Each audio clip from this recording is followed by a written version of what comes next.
They said it would be impossible for any third-party title to snatch the spotlight from the legendary hits that launched during the very first Nintendo Switch debut. Yet, here we are. The new Nintendo Switch 2 has just broken through industry records. And the biggest shocker of all is that a game none other than Cyberpunk by CD Projekt soared above expectations, challenging everything we thought we knew about modern console launches. How did it happen so fast, and what does it mean for everyone from longtime fans of Nintendo to excited newcomers and even the industry giants watching from afar? Today, we dive into the heart of this unprecedented release, mapping out everything from first-party dominance to the surprising power of physical game sales in an age of increasing digital downloads. We will unravel the core numbers, highlight the rise of unexpected publishing leaders, and examine how the Switch 2's astounding early success compares to the original Switch 1's well-documented launch figures. We will also see how much bigger this momentum might grow, and who stands to benefit or lose as the console war continues. In this episode, we will explore three main mysteries surrounding the Switch 2's spectacular launch. First, how did first-party titles manage to achieve towering success even when new blockbusters from third-party publishers came crashing in at full force? Second, what is Cyberpunk doing at the forefront of third-party game performance? And how does it beat out a beloved older contender by the same developer on the original Switch? Finally, we ask how Sega found itself crowned as the number 3 biggest publisher for Switch 2 at launch, something both old fans of Sega and industry analysts never thought they would see in quite this manner. Throughout this narrative, we will dig into numbers that might leave you speechless, comparing early physical game sales with digital downloads, and show you how Nintendo's audience has once again proven the power of brand loyalty, while also leaving the door wide open for massive third-party success stories. Let us start with the main conversation piece, the new Nintendo Switch 2. The entire gaming community has been on pins and needles waiting for Nintendo's next big leap forward, following the enormous victory of the original Switch console. Veteran gaming fans remember the mild skepticism when the Switch 1 launched, overshadowed by doubt that a hybrid console could truly merge home and handheld gaming in a way that felt cohesive. Then, of course, the first Switch ended up blazing a path nobody saw coming, bridging the gap between playing at home and on the road with such elegance that players found themselves utterly devoted to Nintendo's vision. Now, with the arrival of the Switch 2, we see a more confident platform that attempts to enhance every aspect that made the first iteration so beloved, delivering improved graphics, an even more comfortable portable mode, and a robust online ecosystem that surpasses what came before. But the real question is, how would consumers respond to yet another new console at a time when economic uncertainties and fierce market competition from other gaming powerhouses loom over the entire industry? As soon as sales data started rolling in, it was obvious that the Switch 2 was flying off store shelves in staggering quantities, nearly bulldozing launch records. Early reports indicated that many retailers in the United States and the United Kingdom were selling out of Switch 2 units within hours, if not minutes, of release. Some regions begged for more stock, while excited fans posted triumphantly online about their new systems. Then industry analysts from Circana and Nielsen IQ began aggregating the data, and the results were even more astonishing than predicted. According to Circana, 62% of physical Switch 2's game sales in the United States during launch week belong squarely to first-party Nintendo titles, excluding the enticing Mario Kart World bundle, which many might assume inflates the numbers on its own due to Mario Kart being consistently popular. This means that, without even counting the massive boost from the Mario Kart World bundle, nearly 2/3 of the Switch 2's physical game purchases were for games produced by Nintendo itself. Before we proceed, let me give you one quick friendly suggestion. If you find these insights as gripping as I do, you might want to share or like this discussion, because we are just scratching the surface of the biggest revelations about the Switch 2 launch.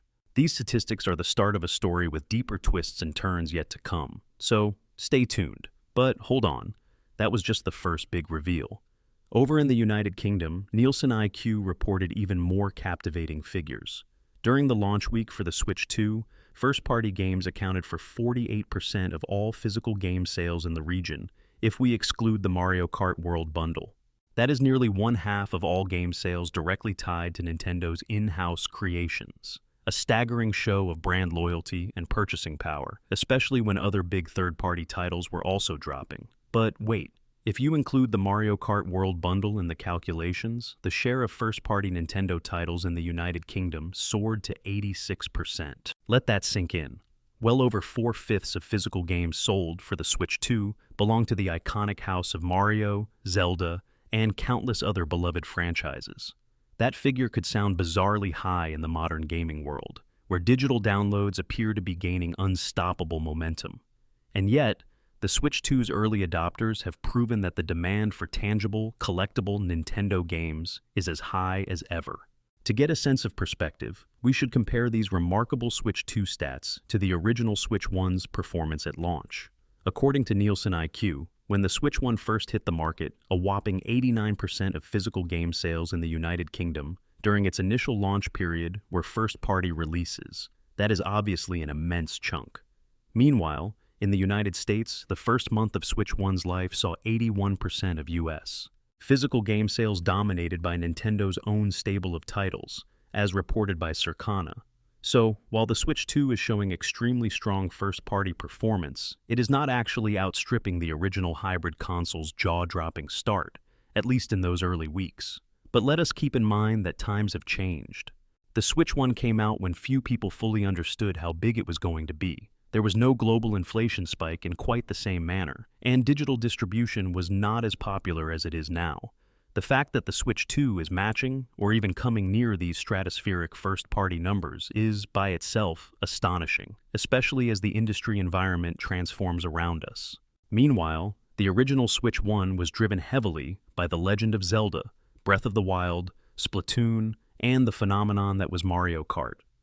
So, we have to ask, which first-party games are pushing these high figures on Switch 2? Well, none of this is happening in a vacuum.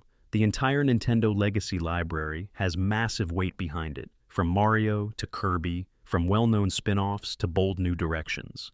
It is safe to assume new mainline Zelda experiences, fresh Pokémon adventures, or updated Mario expansions might all be fueling these sales. The Mario Kart World Bundle, in particular, is a juggernaut that could single-handedly tilt statistics.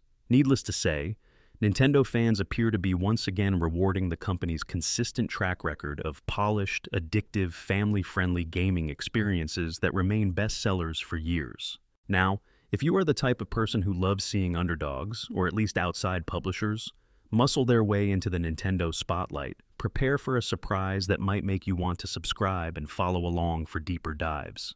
Because the biggest third-party contributor to the Switch 2's record-breaking numbers turned out to be, unexpectedly, Cyberpunk. Yes, that is right. The once infamous game that launched with heavy controversy on other platforms has found redemption of sorts here. According to Nielsen IQ, CD Projekt's Cyberpunk soared to become the best-selling third-party game in the Switch 2's launch window, outpacing even the earlier success of The Witcher 3 on the original Switch 1. For some, this is a jaw-dropping milestone. The Witcher 3 was often praised as a technical marvel on the original Switch, proving that huge open-world role-playing games could indeed be compressed onto a portable form factor. Many fans recognize CD Projekt as an outstanding developer that dared to push the Switch's hardware to the limit. However, on the Switch 2, the sprawl and neon-drenched world of Cyberpunk is apparently capturing a new wave of excitement. Gamers who might have been lukewarm at first, due to the initial controversies around glitchy performance on older consoles, are now discovering a refined version, reworked to run more smoothly on Nintendo's latest hardware. Word of mouth has clearly traveled fast, leading to a huge spike in launch week sales. In some ways, this success of Cyberpunk on Switch 2 also reflects a shift in the broader gaming culture. More gamers are embracing the idea that the Nintendo ecosystem can handle large-scale, graphically demanding titles that used to live primarily on more high-powered platforms. It signals a growing acceptance that, though Nintendo's baseline hardware specs might differ from next-generation consoles, there is always a willingness among the Switch audience for robust single-player epics that go beyond the typical family-friendly fare. That is not to say Nintendo fans do not embrace those classic cheerful Mario and Kirby experiences. Obviously they do, as the data shows. But the Switch 2's ability to host a visually and narratively complex game like Cyberpunk, without the technical chaos that initially plagued the older versions, is a sure indication that the technological limitations are shrinking. Let us pivot from CD Projekt's triumph to another piece of the puzzle, Sega, crowned as the #3 biggest publisher on the Switch 2 at launch, according to Circana. While Sega's presence on Nintendo platforms is nothing new, longtime fans will remember the historic rivalry between the Sega Genesis and the Super Nintendo in the early 90s. Seeing Sega so firmly entrenched among the top publishers on a major Nintendo console might lead to interesting questions. Has Sega discovered a formula to captivate Switch owners effectively, potentially leveraging older or remastered titles, or new franchises that align with the Switch market? Sonic the Hedgehog, once Mario's sworn rival, continues to see new iterations, and the Switch community reliably welcomes them. Meanwhile, Sega's library extends beyond just the spiky blue creature. The company has a host of role-playing game properties, strategy titles, and published partnerships. Being the #3 publisher means that Sega has managed to outdo countless other well-known third-party companies vying for attention during the Switch 2 launch window. One cannot help but wonder if big Sega hits or curated classics might have played a central role in building up that strong presence. If we dig deeper, we may recognize that much of Sega's success in this scenario aligns with the broader theme of nostalgia, an emotional force that has always played in Nintendo's back pocket. The next generation of gamers might be drawn to Sega titles that their parents or older siblings once played, bridging generational gaps. There is also the possibility that many Switch 2 owners are simply hungry for a wide variety of experiences, snapping up not just first-party heavy hitters, but also well-made third-party offerings that have that sense of familiarity or brand recognition. That synergy of old and new is exactly what has helped the entire Switch line become so beloved in its prior iteration. Now, let's not overlook a crucial factor, the ongoing debate of physical games versus digital downloads. In an era when many publishers push digital storefronts, expansions, and microtransactions, you might assume physical game cartridges would be a nostalgic novelty. But the data shared by publishers about the Switch 2 launch tells a different story. Over 80% of Switch 2 game sales for titles that released both physically and digitally came from physical retailers. That is correct. More than 4 out of every 5 sales took place via tangible, plastic cartridges. This might be anathema to some who insist that the future is purely digital, but for Nintendo fans, the feel of a real cart, the collectability of a game case, and even the potential resale value remain strong selling points. The sense of physically placing that cartridge into a shiny new console to confirm ownership and authenticity is still potent, despite the convenience of online purchasing options. How does this tie into the broader narrative of the gaming industry? We may be dealing with an emergent phenomenon. The desire to own and display a curated library is something many Nintendo fans value, perhaps more so than the average gamer. Whether that is out of tradition, love for box art, or simply to circumvent memory space issues, it is undeniable that Nintendo's audience consistently purchases physical copies. One might also attribute some of this to the historically younger demographic of Nintendo players. Parents may prefer to give their children a game in tangible form, confident it cannot be accidentally deleted or overshadowed by digital clutter.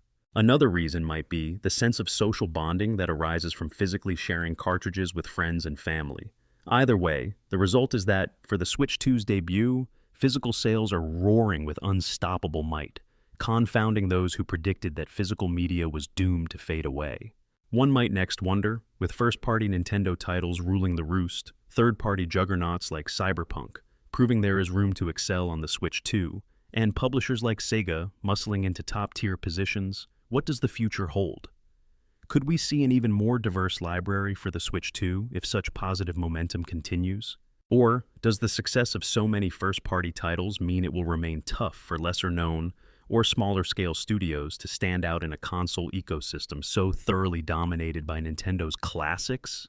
Consider for a moment how indie developers thrived on the original Switch 1, once the console began building a reputation for indie-friendly ports and creative projects. Many small studios found that the Switch was, in fact, an ideal platform for distributing games that might otherwise be overlooked on more crowded storefronts. For the Switch 2, that effect might intensify. If large, established third-party publishers are already claiming a piece of the pie, it may encourage smaller-scale developers to believe that the Switch 2 audience is hungry for fresh, even experimental content.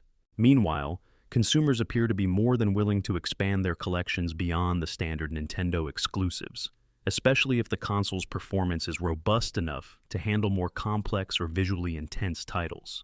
Now, let us circle back to one of the biggest points of tension in this entire conversation. We have seen the raw figures. First-party dominance is still present, but not quite as all-encompassing as it was in the earliest days of the Switch 1. Third-party games are making a bigger mark than before, especially with the technological leap that the Switch 2 has introduced. This might ultimately lead to a more balanced approach to titles. That said, it also places strong pressure on third-party developers to deliver polished, high-quality ports or brand-new experiences. The reason The Witcher 3, and now Cyberpunk, resonated with Switch players was that CD Projekt took the time to optimize them carefully, despite the Switch's distinct hardware constraints. If other companies are willing to put in that same level of care, we could see an influx of big-budget experiences that redefine what it means to be a Nintendo gamer. Of course, gaming in the modern era is not just about the hardware. Cloud technology, future expansions, and online subscription services can all come into play in unexpected ways. Could the Switch 2 eventually harness more robust cloud infrastructure, allowing even larger or more demanding games to run seamlessly on the device?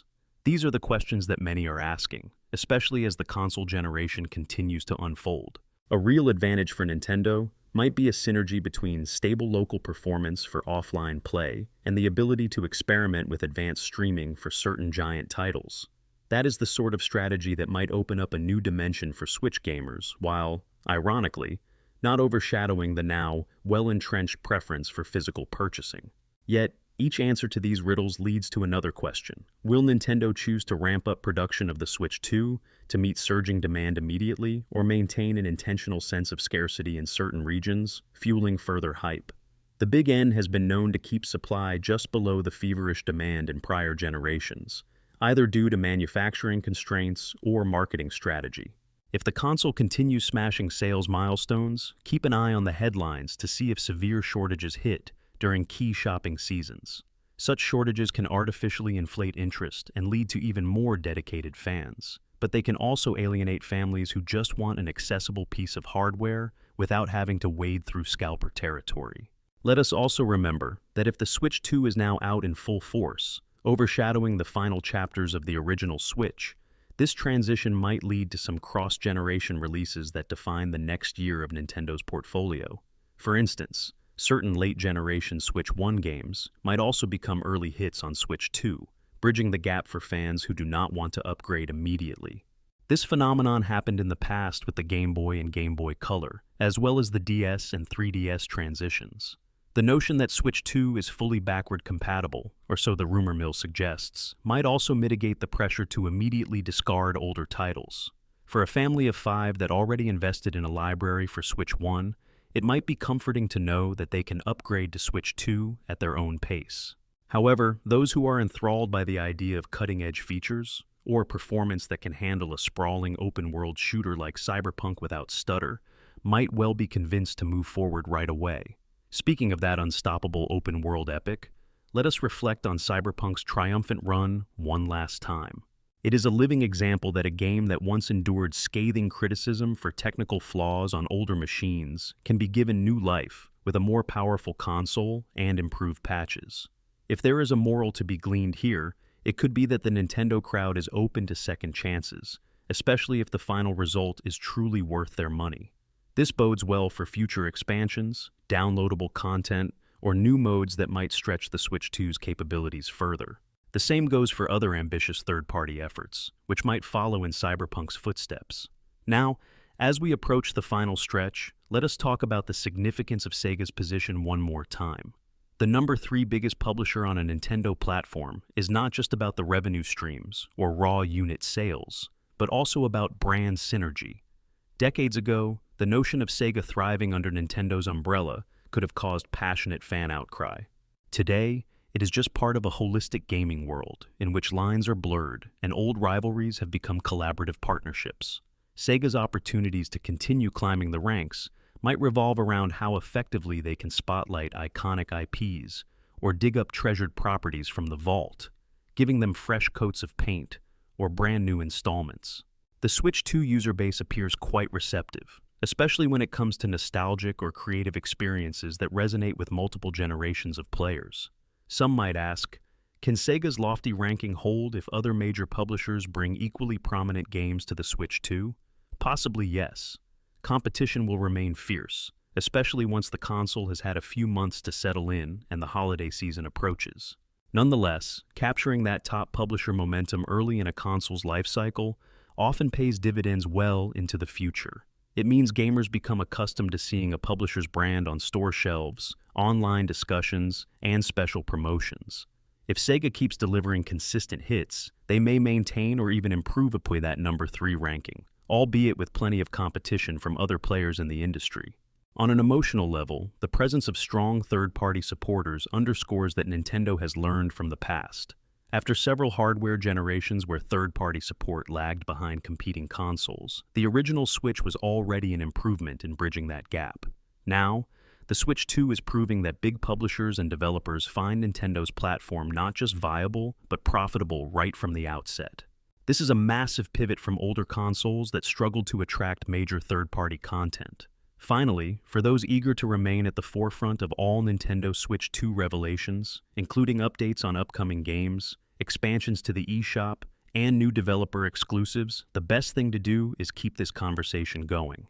If you got a spark of excitement from the revelation about Cyberpunk's dominance, or Sega's triumphant ascension, you can consider subscribing or following along for more. We will be dissecting the journey of the Switch 2 well past its early launch, keeping a finger on the pulse of weekly sales data, and analyzing the changing tides in first-party versus third-party battles.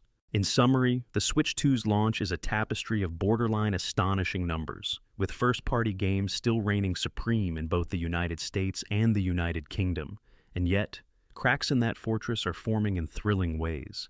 Did anyone expect Cyberpunk to top third-party charts so decisively, beating out the historical performance of The Witcher 3? Did we think Sega would manage to claim the spot of third biggest publisher in a market once dominated almost exclusively by Nintendo's own blockbusters? And who would have guessed that more than 4 out of every 5 game purchases on the Switch 2 would still be physical, even with digital platforms becoming the norm for so many players worldwide?